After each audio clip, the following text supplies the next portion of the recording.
खबर शामिल करते हैं रहीम यारहा से। Deputy bureau chief Shamshad Baig Rahim यारहा में निजी company security guard supervisor incharge जल्लाद बन गया। गरीब मेहनत कश सिक्योरिटी गार्ड पर तशद्दुद तनख्वाह का मुतालबा करने पर तशद्दुद का निशाना बनाया। मुतासिरीन का बयान सोशल मीडिया पर वायरल। गुज़िश्ता रात निजी कंपनी के सुपरवाइजर इजाज़ नामी शख्स का अपने गार्ड पर तशद्दुद 2 माह की तनख्वाह मांगना गरीब का जुर्म बन गया। मुतासरा शख्स ने अपने वालिद के हमरा मीडिया को बयान देते हुए और मुकामी पुलिस को अपनी तहरीरी दरख्वास्त में बताया कि जफराबाद का रिहायशी हूँ, मेहनत मजदूरी के लिए निजी कंपनी के इंचार्ज इजाज़ के पास 2 माह से शाही रोड ऑटो मार्केट में सिक्योरिटी गार्ड की मुलाजमत करता हूँ। तो अयाज के पास इसने तनख्वाह मांगी है, एक जगह पे उसका पॉइंट खत्म हो गया, इसने तनख्वाह मांगी है, वो जो पॉइंट बंद हो गया था इसकी तो कोई गलती नहीं ना।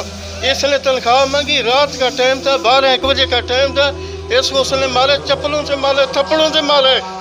ये सारे इनकी क्या जगीर है, मालदार है, सारे गरीब के कोई नहीं सुनता। हम इंसाफ दिलाने तेनो हम पे यही काम करेंगे, फिर फांसी खा के मर जाएंगे। जी साहब, DPO साहब, मेरे बच्चे के साथ ज्यादती की, आप मुझे इंसाफ दिलाएं। गुज़िश्ता रोज अपनी मुलाजमत पर मौजूद था।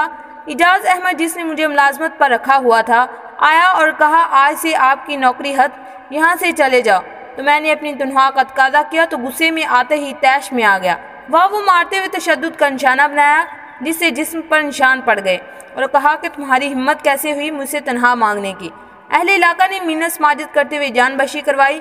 मुतासिरीन की IG Punjab RPO Bahawalpur DPO रहीम यारहा से इंसाफ फराहम करते हुए मुतालबा किया।